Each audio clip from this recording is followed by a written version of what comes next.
मित्र ने प्रश्न किया है कि साधना यदि हम स्टार्ट करते हैं, तो कोई भी साधना जब हम स्टार्ट करते हैं तो कौन सी बातें हैं जिनका ध्यान रखा जाए, साधना के दौरान किस प्रकार का जो है व्यवहार विचार सब चीजें हमारी रहनी चाहिए, किस प्रकार से जो है साधना को हम सफल कर सकते हैं।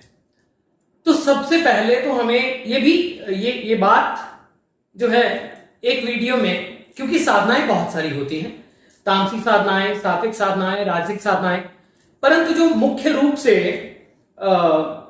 साधना में रखने वाली, ध्यान रखने वाली बातें होती हैं वो मैं आपसे शेयर करता हूं। फिर जैसे जैसे प्रश्न आएंगे वैसे वैसे हम इसके बारे में बात करते रहेंगे। तो साधना, सबसे पहले साधना है क्या, साधना का अर्थ क्या है, साधना का मतलब क्या है, साधना क्यों करनी चाहिए, हर व्यक्ति को साधना क्यों करनी चाहिए, और साधना का जो शक्ति है आपके अंदर वो कैसे विस्तृत होती है आपके अंदर।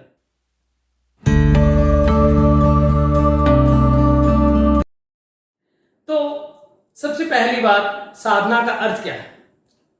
सबसे पहले साधना का अर्थ है किसी भी चीज का साधन करना।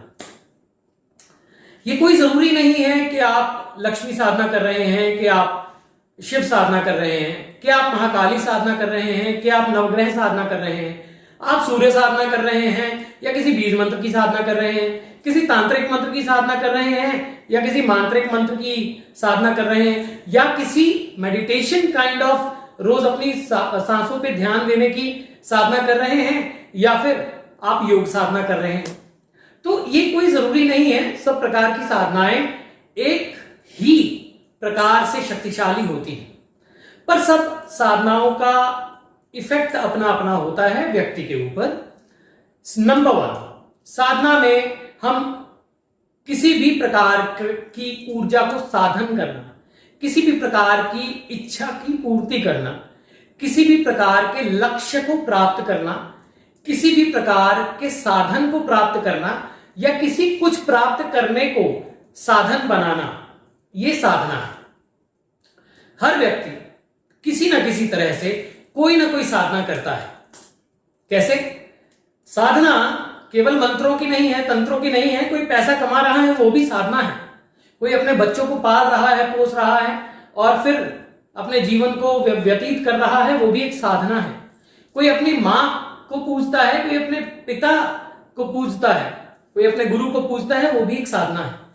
परंतु मंत्र साधना और योग साधना और तंत्र साधना, इसके बारे में मैं आपको बताता हूं। यदि आप कोई भी साधना स्टार्ट करने जा रहे हैं तो आप क्या करें।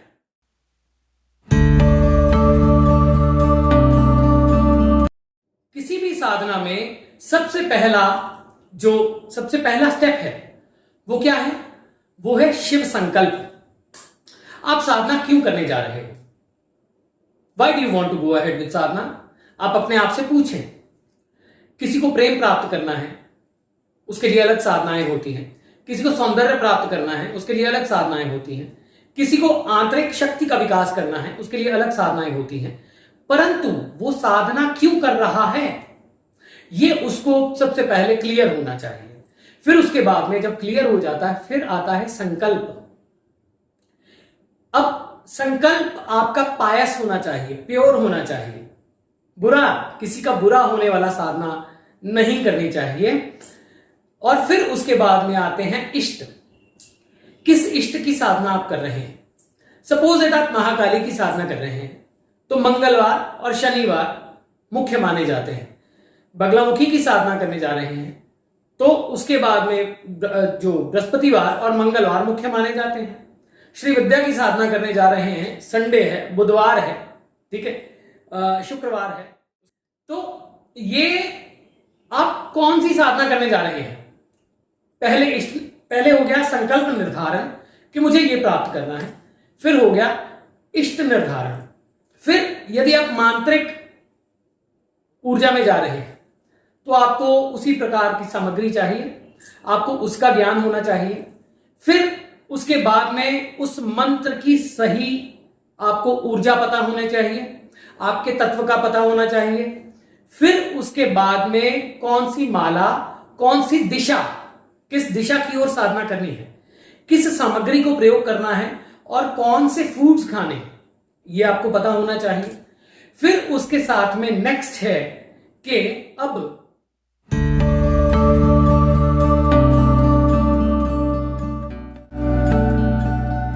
साधना स्टार्ट कर ली, हमने संकल्प ले लिया, साधना स्टार्ट कर ली, 15 दिन की साधना है जी, 11 दिन की साधना है।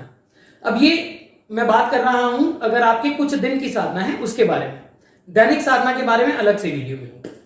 तो आपने सोच लिया कि अब 11 दिन जो है इस बीज मंत्र का या इस मंत्र का मुझे जाप करना है, ये संबंध इस ऊर्जा से है और मुझे जो है संकल्प मैंने लिया है, मान लीजिए 1.25 लाख मंत्र मुझे करने हैं, तो मैं अब उस संकल्प पे चलूंगा।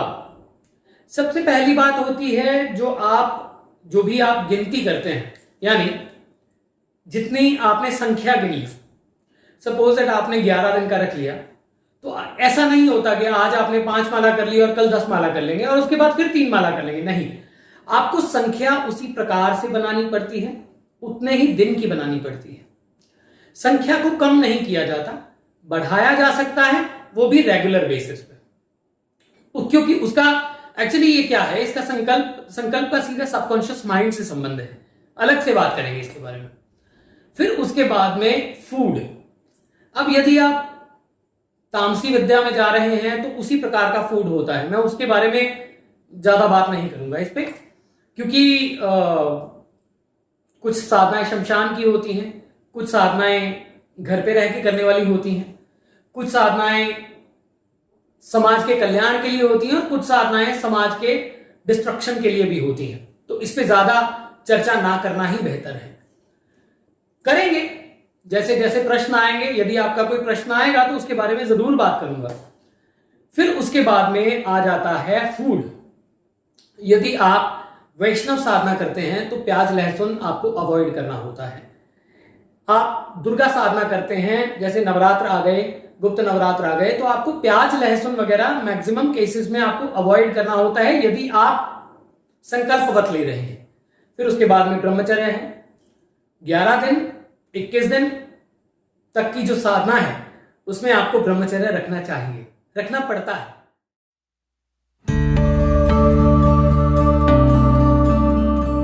और फिर आ जाता है कि आहार विचार व्यवहार कैसा हो, यह सबसे बड़ी बात है। आप साधना कर रहे हैं, आपके अंदर उग्रता आ रही है और आप उसके निकाल के गालियां दे रहे हो दूसरे बंदे को, अरे हटो, नहीं, शांत रहना होता है, क्योंकि आपको एनर्जी को स्टोर करना होता है। यथाशक्ति मौन रहे, यथाशक्ति मौन रहे, वो बहुत पावर हाउस बनाता है व्यक्ति को। मौन रहना अपने आप में बहुत शक्ति है। फिर उसके बाद में आ जाता है विचार। विचार क्या है, आप जिस भी इष्ट की साधना कर रहे हैं, ठीक है, उस इष्ट से हर वक्त कनेक्टेड रहना और उसके सुमिरन में लगे रहना। माला जाप कर ली, अब क्या करें, अब चुगलियां नहीं करनी है, बैक बाइटिंग नहीं करनी है, फोन पे व्हाट्सएप ये वो, avoid it for 7 days, avoid it for 21 days, you are not going to get harmed for it, right. आप सोशल मीडिया इन सब चीजों से कम यानी संपर्क में कम से कम रहें। अगर आप कार्य सिद्धि साधना कर रहे हैं, अगर आपको शक्ति प्राप्त करनी है, यदि आप दैनिक साधना कर रहे हैं उसमें कोई इतना ज्यादा वो नहीं होता, उसके बारे में अलग से वीडियो में बनाऊंगा। तो ये बेसिक चीजें होती हैं।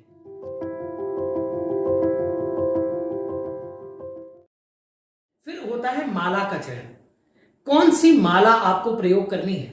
ये मैं बीच में भूल गया था बात करना कि कौन सी माला आपको प्रयोग करनी है। कोई साधना है, लक्ष्मी साधना के लिए कमलगट्टा है, स्फटिक है, क्लियर क्वार्ट्ज है, सफेद हकीक है, श्री विद्या में सफेद हकीक है, महाकाली के लिए नीला हकीक, काला हकीक है। फिर उसके बाद में सुलेमानी हकीक है। फिर उसके बाद में जो है आप श्री विद्या के लिए लाल हकीक है, तारा महाविद्या के लिए लाल हकीक है, नीला हकीक है, काला हकीक है। शिव साधना के लिए रुद्राक्ष है। रुद्राक्ष की माला आप सब जगह यूज कर सकते हैं। उसके बाद में सूर्य साधना के लिए यदि आप वाकई में उस ऊर्जा को प्राप्त करना चाहते हैं, फिर माणिक्य की माला है या उसके सबस्टोन भी आते हैं।